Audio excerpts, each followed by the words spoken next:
Yes, the real media. KJAG Radio and KMA Entertainment, your source for entertainment news and interviews in Central and South Central Kansas. The best of the best are here, and we go above and beyond to bring you the most bang for your buck. Find us on the social sites like Facebook and Twitter. Log on to kjagradio.com and jiggyjaguar.com for more. Thank you. Good night.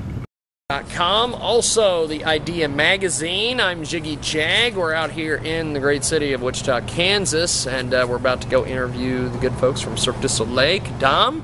And I want to thank Cousin Chris for being in the building. And thanks for watching. kjagradio.com.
My name is Jessica Leboeuf, and I'm the spokesperson for Quidam.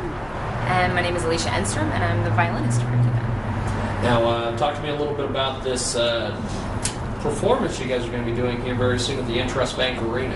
Yes, so it's before. So we're bringing you a brand new Cirque du Soleil story here in Wichita, and then this time around we bring you into the imaginary world of a little girl. So in that world, you will, with her, escape boredom of the reality, and you'll meet some amazing aerial performers, some really strong acrobats, some awesome musicians on stage, and all of that dressed into very funky makeup, fancy handmade costumes, and in a set that will make you forget that you're even in the arena. Well, talk to me a little bit about how this show compares to some of the other cirque shows around the country and around the world. Well, anytime you see a Cirque du Soleil show, it's a completely different story. So the storyline is different, the music is composed specifically for each show, the acts are different, the whole cast is a new cast, very different. So every time it's really a new world or a new world that we transport you into. Now, talk to me about the show dates.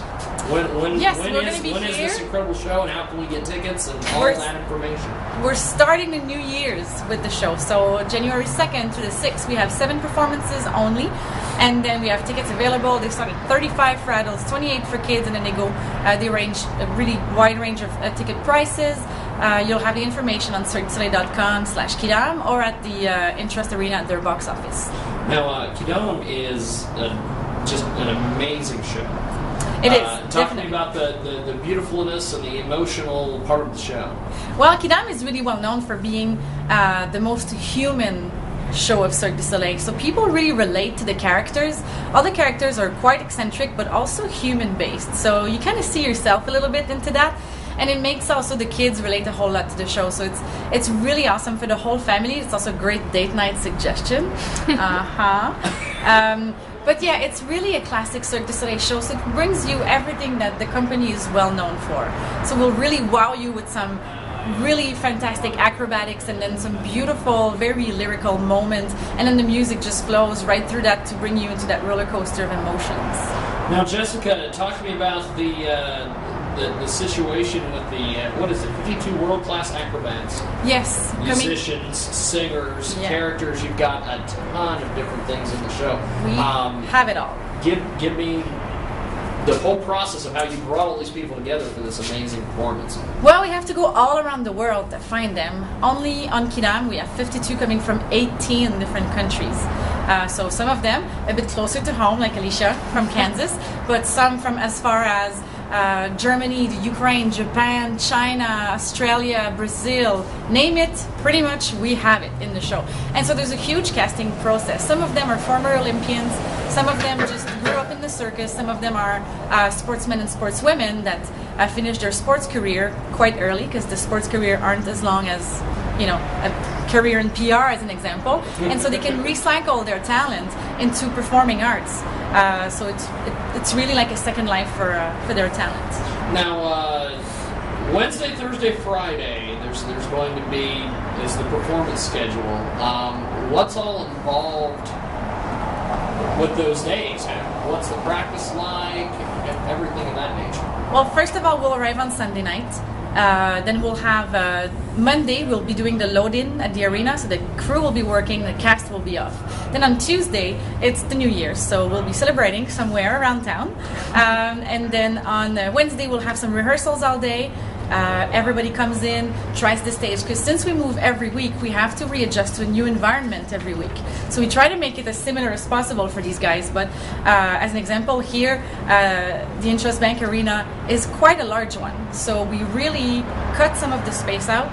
About a third of the space will be cut out and blacked out, because we need all that space for our backstage gym, the blue carpet where they rehearse, and all the costumes that we need. Then after that, we'll put in our whole set, which takes about 12 hours on its own, and will require our 22 full-time technicians plus about 80 to 100 of the city's finest stage hands, carpenters, riggers.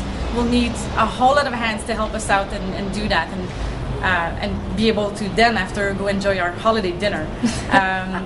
So we'll do that, and then the whole Wednesday afternoon will be really, the arena will be like busting with little things happening, fixing the costumes last minute, these guys warming up and doing the sound check. We'll have light check, we'll have all the people stretching and rehearsing backstage as well. Then we'll have opening night, and then after that, Thursday, same thing. All the afternoon we'll be rehearsing all day to make sure the show is perfect, and correct a few things from the night before.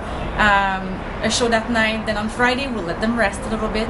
Then we'll have a show that night, and then Saturday 2 shows, Sunday 2 shows. Sunday night we load out in 3.5 hours, and then we drive to the next city. Wow. And that's what we do every week. This is not just an event, this is industry. It's a well-oiled machine. We've been doing that for a little while, and whether you're talking about the musicians, the performers, or the carpenters, we have people that are the best at what they do. So. Now, Alicia, talk to me about how you got started playing the violin and how all that. I'm from Topeka, Kansas, originally, so close to home here. I started playing because my older sister played. And I grew up on classical music, but I loved all types of music, so I kind of sought out kind of the different avenues of music. And when I saw my first Cirque du Soleil show, I didn't realize that they had live musicians, and I just thought it was kind of a neat conglomeration of all the different arts, you know, like Jessica was saying, from the costumes to the sports aspect, to the music, to just every type of thing. And so I sent a tape in as one of the many ways to audition, and was hired for a show before Quidam, and now I'm on Quidam. So. Now, you studied at Vanderbilt University. Yes. How the heck do you go from Vanderbilt to being in this world-class Cirque du Soleil event? Before I graduated actually from Vanderbilt, I joined a show where I danced and played for a little bit, and took a leave from that show. And again, like I said, it's the first Cirque show I'd seen, and I knew a lot about Cirque, but again, I had no idea that they had live musicians. And I grew up here in Kansas. I played lots of sports, and I was like, oh, this what a neat way to kind of still be in the sports world, but I can't do what some of these people can. Which is pretty good though, you should see her, 'cause backstage it happens really often that they will cross-train or just learn another craft, just, you know, because they're multi-talented people, and as a performer they want to kind of outreach and try many things. So you see this girl on an aerial hoop, and seriously, she is really good. She puts a lot of people to shame. So. Now, you're a seasoned composer. Talk to me about things and tips and tricks you picked up being in Cirque, and how you've applied that to your composing and everything else. Well, I'm not necessarily a composer by means. I mean, I write my own music and whatnot, band style. But what's neat about Cirque du Soleil is that we have a guy that composes all the music. He's actually done quite a few shows. His name's Benoit Tras. But what's neat about these shows is because it's live performance, anything can happen. So there are a lot of sections within the music where each instrument can improv a little bit. There are sections where it's just you will improv. Sometimes things happen on stage, so our band leader has to follow that kind of thing. And so it's been really interesting from that standpoint. I also play electric violin within the show, so sometimes all these different sounds, that's been a different, programming, working with programmers who have come up with these different sounds and figuring out how to do that within, is a kind of a whole different world for me, and kind of opens your eyes up to, different formats, different tools to use for all these, especially for string instrument, players that, wouldn't normally use these kinds of, basically technology. Yeah. Now, you joined Cirque, 2010? Ooh, yes. 2009, 2010, yes. What has been the biggest difference performing back then to now? All the shows that you're doing. Then to now. It takes you less time to do your makeup. Yeah, for sure. Less time to do my makeup. I think the funny bit is that you kind of get into a routine, and then actually when you come and you play in places where you have friends come to shows, then you kind of go, oh, this is what I'm playing. Your fingers get used to doing the things. It's funny things that kind of throw you off when you see familiar faces, and the fact that you all of a sudden get kind of nervous again. I think, it's pretty calm when you do the show day in, day out, but then you do, interviews and things like that, and you go, oh, and then the nerves kick back in. I think that's been, used to get really nervous when I was younger, and now I've gotten... Now, what makes you a fan of Cirque du Soleil? This is such an incredible event. Was it the music? Was it the acrobatics? What drew you to this? Well, I think, again, I grew up in the classical world, so a lot of bands I love, listening to Alison Krauss type things. But from a perspective of playing, what's neat about Cirque is that you get to have a voice. I am the only violinist. It's an 8-piece band, 6 instruments, 2 vocalists. And there's still a lot of playing, still a lot of voice. And I think what's interesting too about Cirque was, coming from the sports background, seeing how they put all these things together, meeting people from all these different places, learning new languages, teaching other people about what I do, them, me being able to learn about what they do. I think it's kind of the coolest thing. It's like a big family, right, on tour. Now, you also play the ukulele. A tad. Not like the violin, but yes. I play the ukulele, yeah. We actually had a ukulele band on tour here. Yeah. I think Jess played a little bit. Yes. Sang. Yeah. It's fun. We had a group that was kind of playing, and we performed a couple tunes. And once in a while, we'll put together a cabaret, so people usually put together a number that they don't do in the show, or they don't do, let's say, the off-stage people will do something on stage, and then these guys will play a different instrument, or we'll do an aerial performance, things like that, just to keep it fun and to inspire each other and work on something else. It also gives us a grasp of other people's job and how hard it actually is. Gives you an appreciation for what they're doing out there. Yeah, definitely. Now, with you being a Kansas girl, basically, yes. Kansas native, what are you looking forward to with this huge interest bank arena? I think it's neat just to get everybody out to see, all these different kinds of things. Because I think when I was growing up in Topeka, I was lucky enough to have a great music program that I went through and this, that, and the other.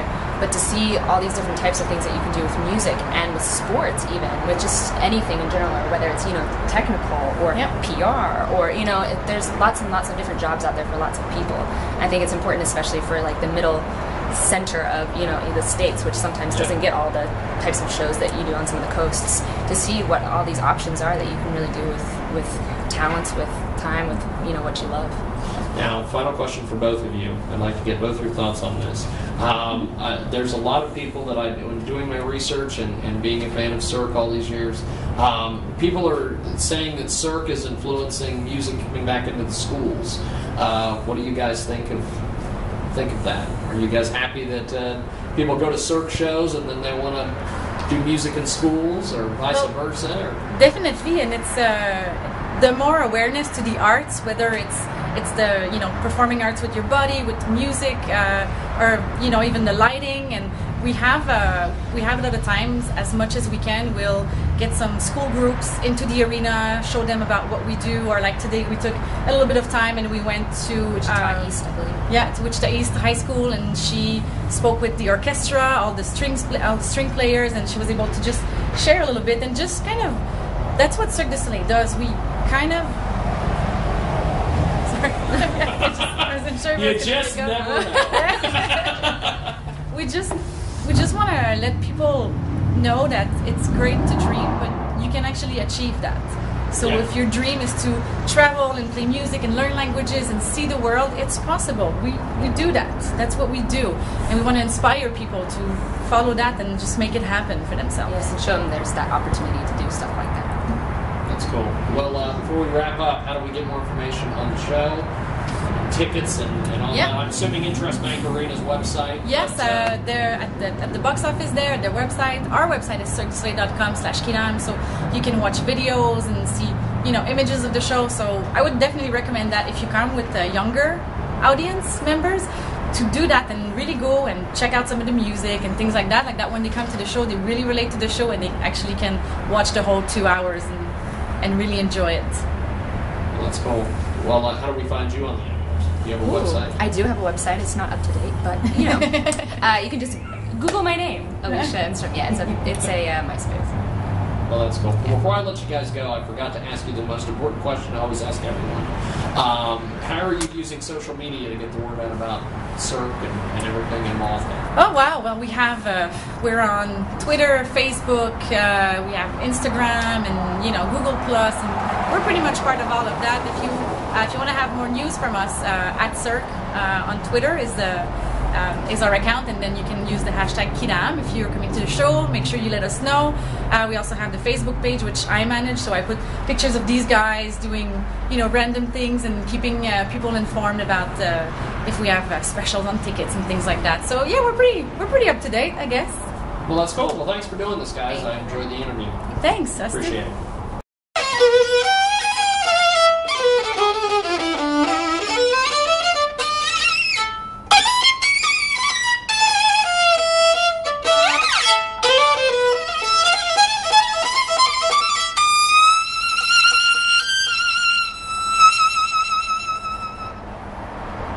Guys from Cirque du Soleil, Quidam, you can check them out online. Cirque is all over the place. Also, Interest Bank Arena, January. Get your tickets. Check out the info below for more information, and thanks for watching, kjagradio.com.